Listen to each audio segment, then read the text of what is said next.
मोहब्बत एक ऐसी चीज़ है जो दुख, दर्द, तकलीफ, खुशी, जुनून सब एक साथ देता है।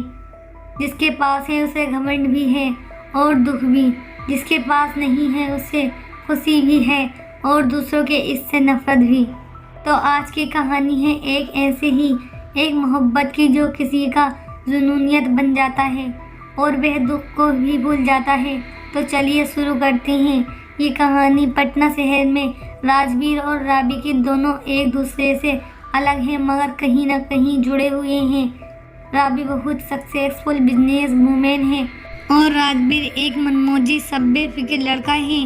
दोनों की मुलाकात होना तय था, पर यह मुलाकात किस कदर होगी ये किसी को पता नहीं था।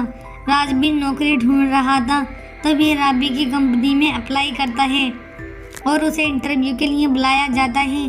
जैसे ही राजवीर ऑफिस में आता है तो ऑफिस के स्टाफ के साथ फ्लर्ट करना शुरू कर देता है। ये देख राबी सोचती है कि ऐसे इंसान को मेरी कंपनी ने किसने बुलाया है। वे मैनेजर को बुलाती है और कहती है वह लड़का कौन है। मैनेजर कहती है मैम वह इंटरव्यू के लिए आया है। राबी कहती है मैं बिल्कुल नहीं चाहती कि ये आदमी मेरी कंपनी में काम करे, सो प्लीज़ इसे यहाँ से निकाल दो। इन दोनों की ये बात राजवीर सुन लेता है और राबी से कहता है कि इतनी खूबसूरत लड़कियों पर गुस्सा अच्छा नहीं लगता, थोड़ा मुस्कुराया करो।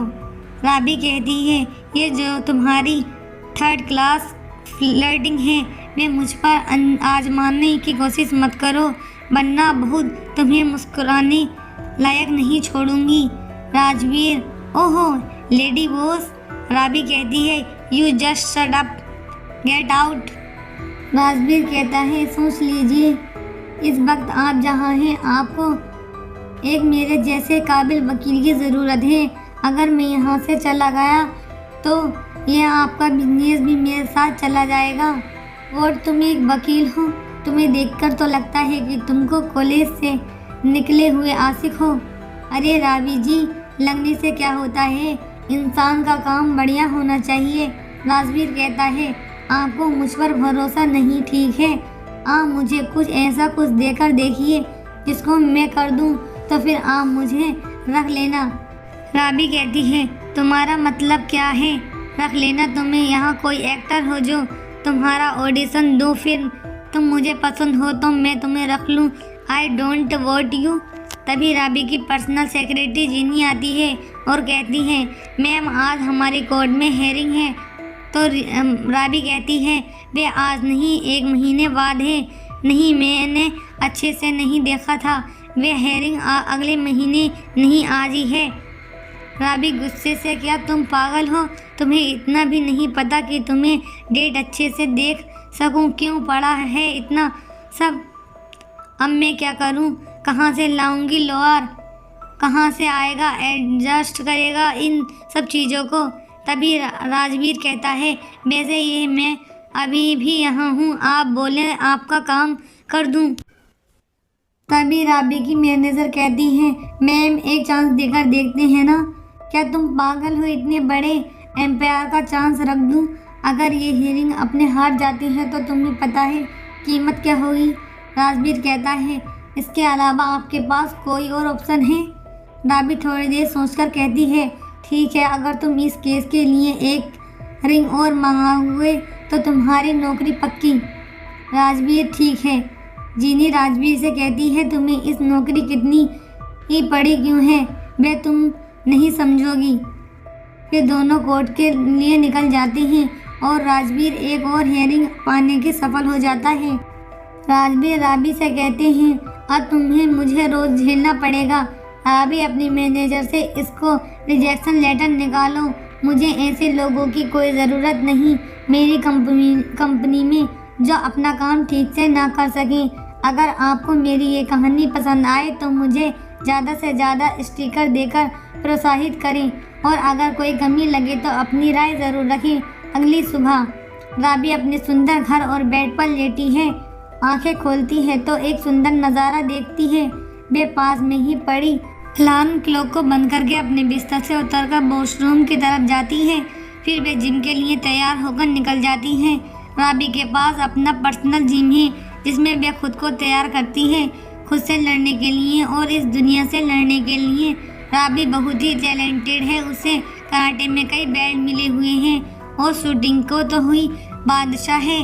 राबी तलवारबाजी में भी माहिर है। राबी अपने जिम में तलवारबाजी और प्रैक्टिस कर रही थी कि तभी उसका दोस्त रोहन आता है और कहता है, अकेले तलवारबाजी सीखने की कुछ नहीं होगा, तुम्हें नहीं लगता तुम्हें किसी का साथ की ज़रूरत है।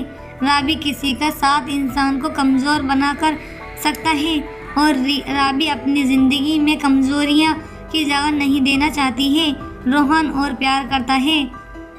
राबी उसकी तरफ घूर कर देखते हुए कहती है, प्यार की तो इंसान से सबसे बड़ी कमज़ोरी है।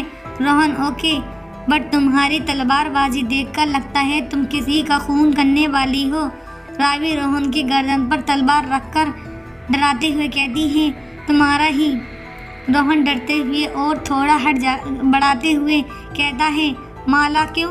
क्योंकि राबी के लिए उसका वक्त बहुत ज़रूरी है और तुम उसे बर्बाद कर रहे हो और तुम जानते हो जो भी या किसी चीज़ को बर्बाद करने की कोशिश करता है राबी उसे ख़त्म कर देती है। रोहन डरते डरते हुए आंखें बंद करता है। Sorry please. राबी मुझे अपने चेहरे पर एक सस्पेंशन की हंसी लाते हुए उसका कान के करीब जाकर कहती है, ये मजाक था। ऐसा सुनकर रोहन आंखें खोलता है और उसकी गर्दन से तलवार हटा देती है। रोहन थोड़ा दूर जाकर राबी से कहता है, तुम्हारे मजाक ही किसी का जान लेने के लिए काफ़ी है। फिर राबी वहाँ से निकल जाती है और अपने घर पहुँच जाती है। राबी भगवान से बहुत मानती है।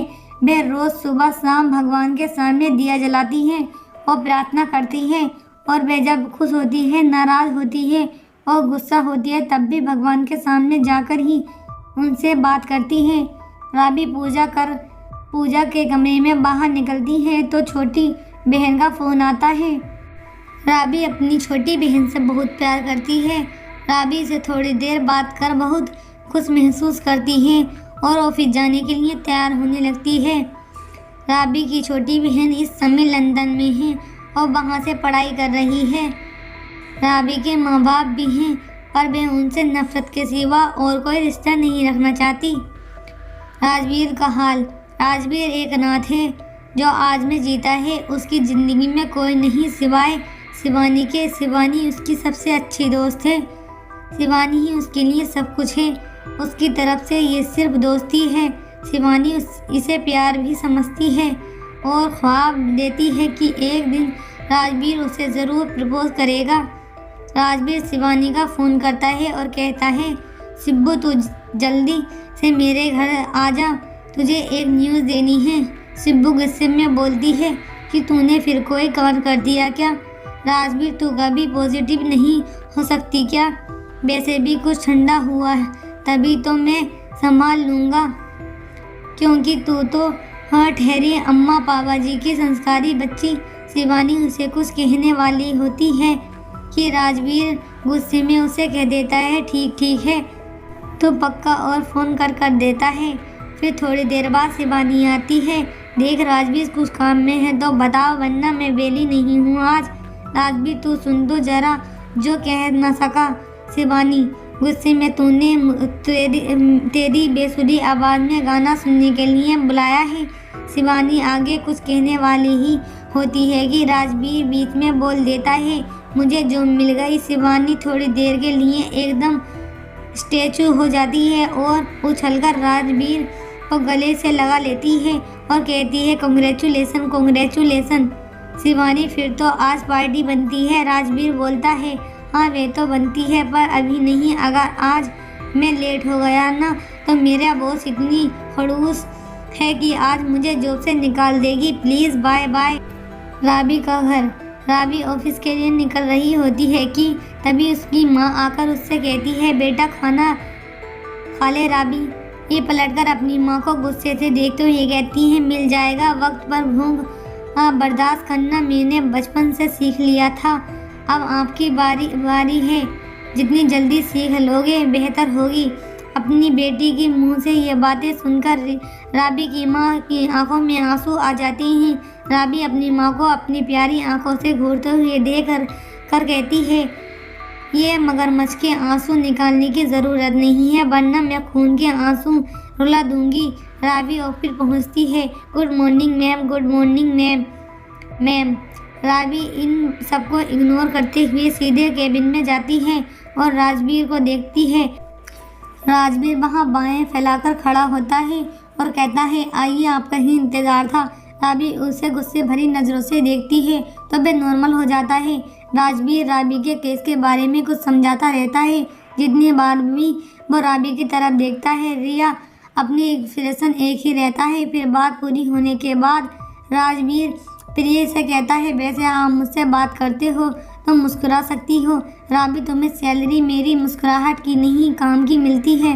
राजवीर मन में ही, ये कभी नॉर्मल नहीं हो सकती क्या? आपको मेरी ये कहानी कैसी लग रही है मुझे ज़रूर बताइए और ज़्यादा से ज़्यादा लाइक देकर मुझे प्रोत्साहन दें। अगला भाग देखने के लिए मेरे चैनल को सब्सक्राइब करना ना भूलें।